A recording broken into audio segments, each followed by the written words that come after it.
Tonight's episode of Out of the Ring is brought to you by Kevin Owens Gift Wrapping. If you need a bad gift in a hurry, choose Kevin Owens. He'll make sure it's totally unrecognizable.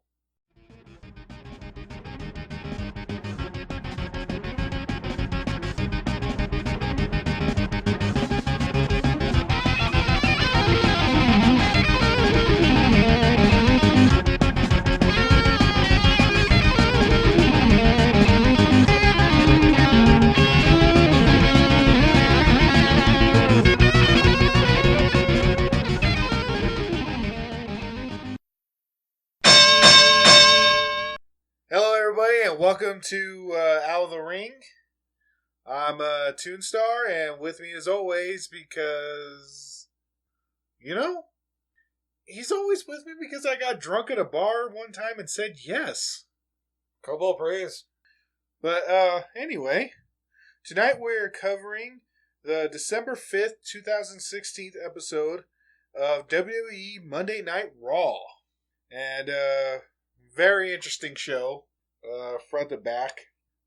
First, we had Rollins come out. Like, the show opened with shit that happened over the past 2 weeks. And Rollins came out and talked about, Kevin Owens and the Universal title and all that. And then Kevin Owens came out and announced that in order to help Chris Jericho get better, he has given him 3 gifts. And the first is a match for Rollins against the Big Show. Well, this one didn't exactly wind up the way we'd hope, or the way Owens hoped. Owens hoped that he would just that Big Show would just trash Rollins, and sadly that wasn't the case. I mean, at first it started out like that, but Owens just couldn't keep his mouth shut. And Big Show decided he had enough. He chokeslammed Owens and then intentionally took a count out, giving Rollins the victory. And then Rollins gave Owens a pedigree. Moving on from there, we have Cruiserweight. We have Cruiserweight Gold and Cobalt. Take it away. Well, tonight we were introduced to a new competitor of the Cruiserweight division. And that very English. And that is the British gentleman, Jack Gallagher, versus Daivari. But we found out not the Daivari that was his brother. Because there was another Daivari who was manager for the Great Khali. But yeah, like forever ago, and around the time that I had stopped watching wrestling for a while, and for the most part, TV in general. But because of it being the debut of Jack Gallagher won. Because it was a debut of Jack Gallagher. I don't know how debuts end up with a debut winning. Ah. Remember how Ellsworth's debut? Oh, yeah. Worked out. But next on to... Okay, so we have a blast from the past with this one as... Mick Foley set up to where Sami Zayn would fight Kevin Owens just to keep Zayn distracted from hunting down Braun Strowman. And unfortunately for Owens, who was not at his best currently, due to the fact that he got pedigreed, chokeslammed, and then chokeslammed, pedigreed, and then the brush off by Jericho, who had just arrived and was taunted by Reigns. Leads to Sami Zayn versus a debilitated and weakened Kevin Owens. That's not to say that Sami Zayn couldn't have won this without, even if Owens was at full strength. I'm just saying that, he was hurting, both on the outside and on the inside. But, in the end, Kevin Owens managed to pull this one off. Mm-hmm. With some, which actually kind of pisses me off. Why do they intend to keep putting Zayn in, losing matches? I have no clue. He has not successfully won a match since his rivalry with Owens. And the constant wailing at his leg. Yeah, like that's his weak point. Is they just go for his leg? His Achilles heel, if you will. But with that, we have a Banks promo. Eric, did you type this right? So what was this about? I kind of missed it. For Sasha announcing to challenge Charlotte to a Iron Man match. Yeah, Sasha Banks challenging Charlotte to an Iron Man match at Roadblock. And we'll be there. Yeah. So it's been a while since we've seen an Iron Man competition. I remember the very first one, Bret Hart versus Shawn Michaels. 1 hour. They went over the hour, and the match was restarted with sudden death rules. Yeah, where the first one to pin won. Yep. Actually, it was the first one to pin or submit, and okay. Shawn Michaels actually won that one. Well, let's see if Sasha Banks can maintain her championship, and we can finally stop this women's championship ping pong. Yeah, this is nonsense already. Like, come on, guys, just pick a woman and stick with it. It should be Bayley. Yes, because if she wins the champion, there ain't no stopping us now. Yeah, but with that over, we once again hit hit up the 205s with Cobalt. This match is between the new Cruiserweight Division Champion Rick Swann versus that was Rich Swain. From what I hear, they keep on. It sounds like Swan, actually, towards Swan. Maybe it'll show his true colors as an ugly duckling. But versus TJ Perkins, your original Cruiserweight champion.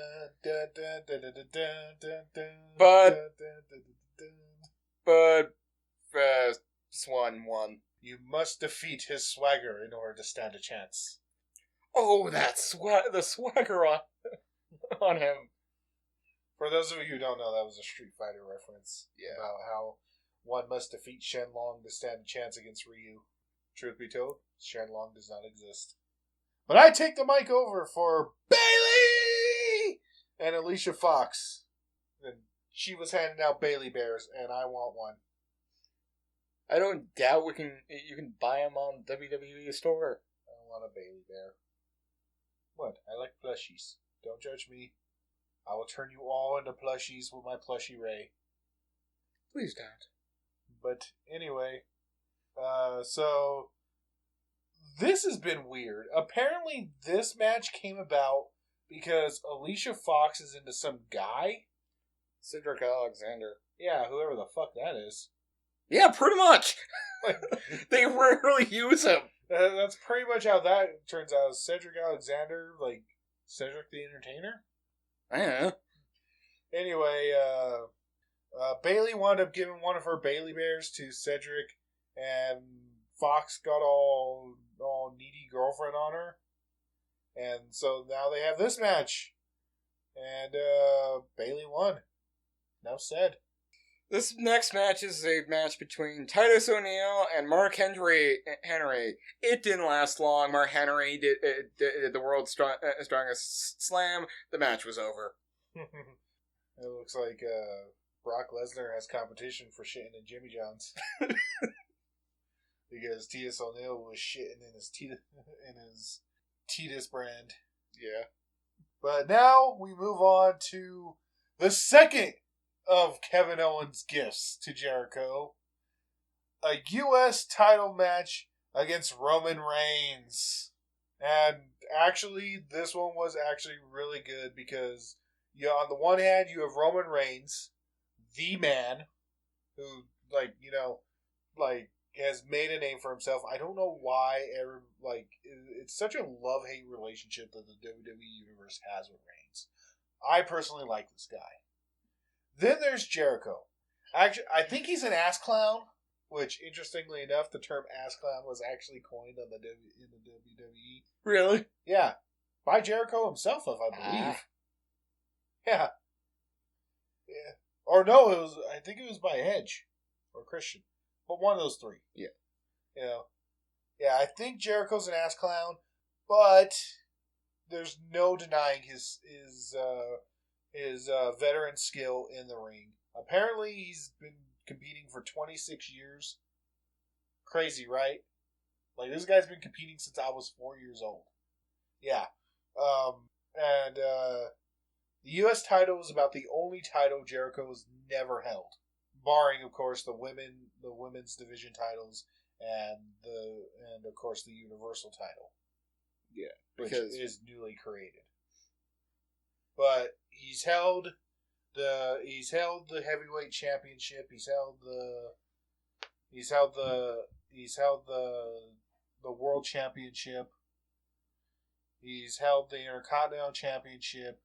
He actually held, I think, the Intercontinental and the World Championship. One were the two that earned him the first. Well, not exactly the first, but the title of undisputed champion. Because when Ultimate Warrior beat Hulk Hogan for it, it wasn't. They didn't call him the undisputed champion during the Ultimate Challenge in WrestleMania 6. But enough reminiscing. Reigns versus Jericho, and Owens. Of course, this began with Jericho telling Owens that he didn't need him. Their friendship is a little more than broken. But Owens tried to interfere with the match. Of course, the ref didn't see. And when Jericho found out about that, he told Owens to go.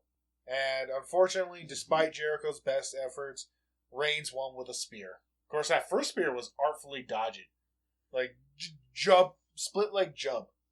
That shows some athleticism there. But ultimately, Reigns won. Then we move on to, this thing. Oh, yeah, that thing.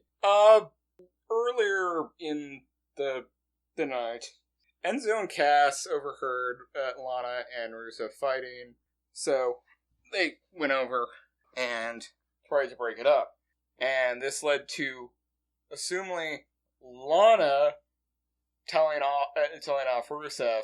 Danger zone. And Lana and Big Cass leaving Enzo to flirt with Lana. Actually, he didn't leave him to flirt.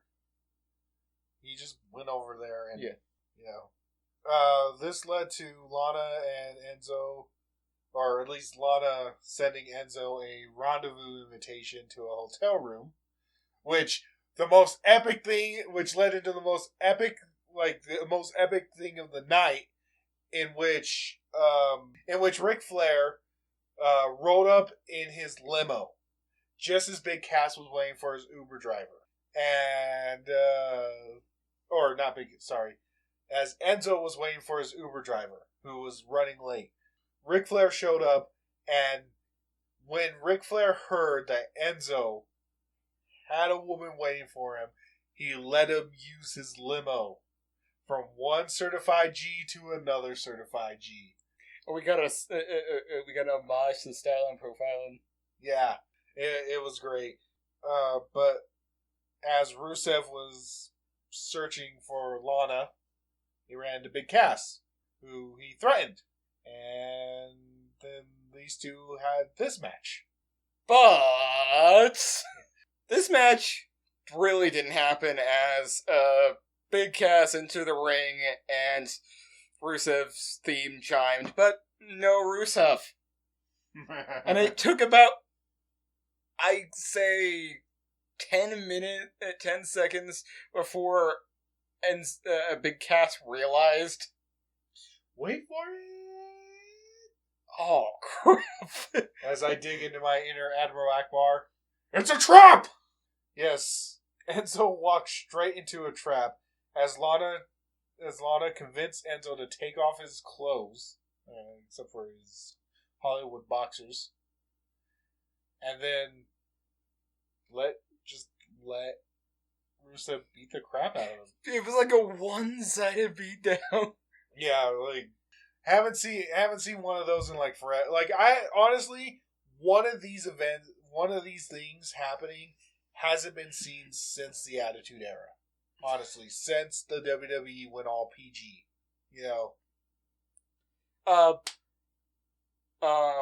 Last week we got a Sheamus and Cesaro bar fight. Yeah, that was cool. The bar fight. Did we skip over that? I think we kind of skipped over that. We skipped over it, but we did cover. We did cover last week, but I think we skipped over that whole bar fight. We just glossed it. Like, oh, it's Cesaro and Sheamus. Meh. Cesaro and Sheamus, as Sheamus replaces the black dude in the next TMNT to play Bebop. Which was actually a good movie. Good-ish. It's watchable. Yeah, it's better than the first movie. Yeah. And for all the details on that, look for upcoming episodes of Hippogriff vs. Pegasus reviews. But for now, we move on to a black screen, apparently. No. Well, after leaving Enzo, pass out on the floor, Lana put on the Do Not Disturb sign, and yeah, you can probably guess what went on from there. But now we get to an actual match that Cobalt can cover. Sheamus versus Cesaro versus the Club for #1 contender to face the New Day for the Tag Team Championship. This did not finish, as eventually it just brawled out into everyone attacking the New Day. Yeah, but it has been confirmed that next week on Monday Night Raw, it will be a triple threat tag team match for the tag team title. This means that the New Day doesn't even have to be involved in the final decision. If any one of those members gets knocked out of the ring and are unable to respond to either Sheamus and Cesaro pinning a member of the club or a member of the club pinning Sheamus and Cesaro, they will lose their belts and will end their 400 plus reign as your WWE World Tag Team Champions. But yeah, this one didn't conclude. It will conclude next week. Yeah. But I have a feeling this shit's gonna go all the way to Roadblock. And then next was Charlotte's apology to Ric Flair. Apology. You can't see it, but I'm doing air quotes again. But so Charlotte called the reason why Ric Flair was there was because Charlotte called her in order to apologize, because last week Charlotte lost the women's title in one of the most phenomenal women's matches ever. Yeah. Only for Ric Flair to hold Sasha Banks' hand up high as Sasha Banks dedicated her women's champion win to Ric Flair.